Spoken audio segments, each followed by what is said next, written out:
Riri, kumpulan dongeng dan cerita anak. Yuk dukung Riri dengan menekan tombol subscribe. Jangan lupa bunyikan tanda lonceng untuk notifikasi. Selamat menonton. Daisy, si putri sombong. Daisy namanya. Ia adalah seorang putri cantik dari suatu kerajaan yang sangat dimanja oleh banyak orang. Setiap hari, ia selalu meminta dayang kesayangannya untuk merias dirinya secantik mungkin. Karena hari ini aku memakai gaun berwarna biru, maka kamu juga harus menyiapkan aksesoris berwarna biru juga. Baik, Tuan Putri. Setelah selesai berdandan, Putri Daisy berdiri di depan cermin sambil mengagumi penampilannya sendiri. Wah, aku ini cantik sekali. Bahkan tidak ada yang bisa menandingi kecantikanku. Benar kan? Benar sekali, Tuan Putri. Engkaulah putri tercantik di seluruh kerajaan ini. Seorang pelayan datang mengetuk pintu kamar Putri Daisy. Sarapan sudah siap. Tuan Putri bisa segera turun ke ruang makan. Raja, ratu, dan pangeran juga sudah menunggu. Namun, bukannya berterima kasih, Putri Daisy justru marah pada pelayan itu. Siapa kamu? Berani memerintahku? Putri Daisy pun keluar dari kamar sambil mengibaskan rambutnya. Semua orang di istana ini harusnya menungguku. Karena aku adalah satu-satunya Tuan Putri di sini. Tentu saja, Tuan Putri. Seharusnya tidak boleh ada yang makan lebih dulu. Sesampainya di meja makan, ternyata raja, ratu, dan adik laki-laki Putri Daisy sudah makan terlebih dulu. Hal itu tentu membuat Tuan Putri marah. Mengapa kalian makan tanpa menungguku lebih dulu? Raja dan ratu pun berusaha menenangkan putrinya itu. Namun, Putri Daisy terlanjur kesal. Ia pun merajuk dan tidak mau makan bersama keluarganya. Ia justru lebih memilih untuk meminum teh di tepi danau bersama dengan dayang kesayangannya. Semua orang di sini sungguh menyebalkan. Tak lama kemudian, terdengar suara tawa para gadis muda seusia Putri Daisy dari seberang danau. Mereka terlihat sedang bersenang-senang, dan hal itu membuat Putri Daisy terganggu. Ia tidak suka mendengar keramaian itu. Mereka sungguh berisik. Putri Daisy lantas meminta dayangnya untuk memanggil semua gadis muda itu. Dengan gayanya yang angkuh, Tuan Putri pun marah-marah kepada mereka. Walau kalian adalah anak pejabat istana, bukan berarti kalian bisa tertawa lepas di sini. Salah satu gadis muda itu lantas menangis karena ketakutan. Gadis-gadis lainnya pun berusaha menenangkan. Maafkan kami, Putri Daisy. Kami berjanji tidak akan mengganggu Tuan Putri lagi. Iya, Putri. Kami akan mencari tempat lain untuk bermain. Hari berikutnya, Putri Daisy pergi berbelanja karena ia merasa jenuh di istana. Ia pun mengunjungi toko paling mewah di kerajaan. Selamat datang, Tuan Putri. Silahkan menikmati teh dan camilan ini terlebih dahulu. Putri Daisy benar-benar disambut dengan istimewa, dan ia puas akan hal itu. Putri Daisy duduk di tepi jendela. Ia memandang keluar sambil menikmati teh dan kue yang disajikan oleh pelayan toko tersebut. Hari ini menyenangkan sekali. Beginilah kehidupan Tuan Putri seharusnya. Tenang, tidak ada gangguan sedikit pun.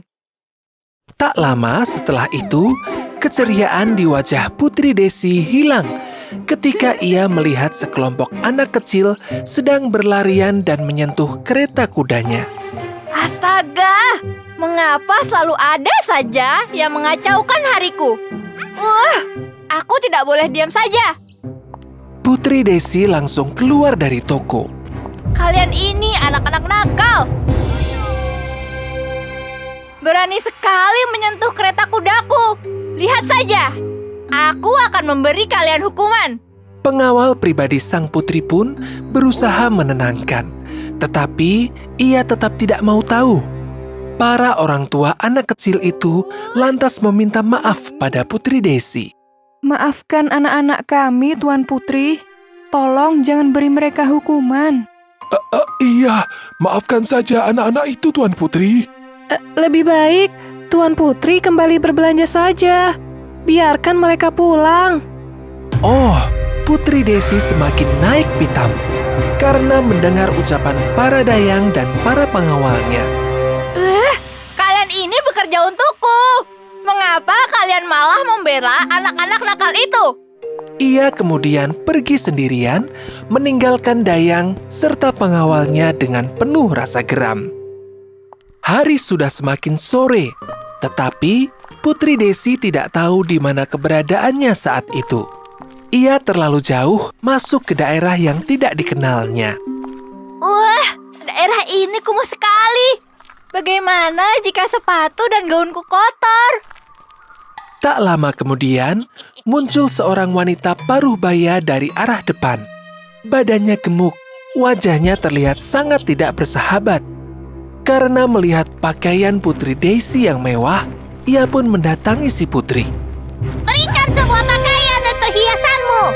Oh, ternyata ibu itu hendak merebut semua barang yang dikenakan Putri Daisy. Keributan pun terjadi. Orang-orang ramai berdatangan, membuat Putri Daisy ketakutan. Ia kemudian mencoba mengancam orang-orang itu. Jika kalian berani menyakitiku, kalian akan mendapat hukuman dari ayahku. Ayahku adalah raja. Raja? Sayangnya, kami tidak peduli. Karena raja pun tidak peduli pada kami. Putri Daisy seakan tak bisa melindungi dirinya sendiri. Semua perhiasan dan gaun mewahnya diambil secara paksa oleh orang-orang itu. Kini, ia hanya mengenakan pakaian kumal yang begitu tipis. Mengapa hal buruk ini terjadi padaku? Putri Daisy menangis terseduh-seduh. Ia berjalan tanpa tahu arah dan tak bisa menemukan jalan pulang. Malam harinya, tubuh Putri Daisy menggigil. Ia kedinginan, tetapi yang bisa ia lakukan hanyalah meringkuk di teras toko dengan beralaskan kardus. Oh, aku rindu pada kamarku yang hangat. Aku rindu pada selimutku yang tebal. Aku rindu pada kasurku yang nyaman. Aku rindu pada kehidupanku di istana. 2 hari telah berlalu. Putri Daisy pun masih berusaha untuk berjalan. Namun, kini badannya terlihat lemah. Ia bahkan semakin tersesat. Mengapa aku harus mengalami hal ini? Apakah ini semua terjadi karena sikapku? Jika Tuhan bersedia menyelamatkanku, aku berjanji akan berubah menjadi gadis yang baik. Putri Daisy sudah tak kuat lagi untuk melangkah. Ia terjatuh di tepi jalan dan tak ada satupun orang yang menolongnya. Hingga akhirnya malam itu ia ditemukan oleh raja dan pasukannya. Putri Daisy, anakku. Ayah, akhirnya aku bisa bertemu ayah kembali.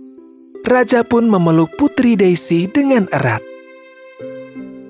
Sesampainya di istana, para dayang langsung mengurus Putri Daisy.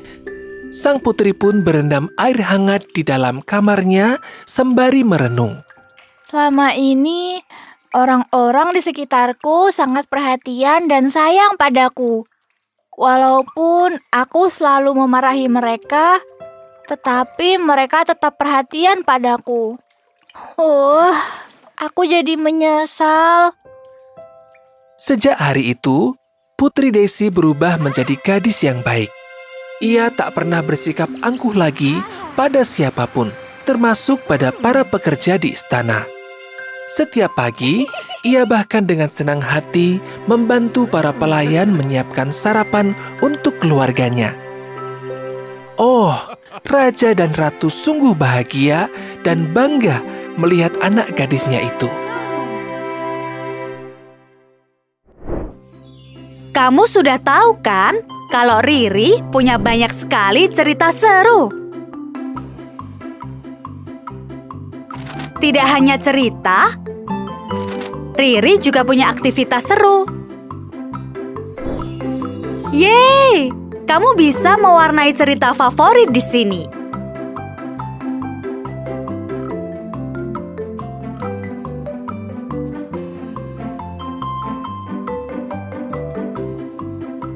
Menarik ya? Tersedia banyak sekali pensil warna dan motif menarik yang bisa kamu gunakan. Sudah selesai, simpan dulu dan bisa kamu lihat lagi nanti. Seru sekali ya. Kamu bisa baca cerita sekaligus mewarnainya. Tunggu apa lagi? Yuk, download aplikasinya di Google Play Store atau App Store.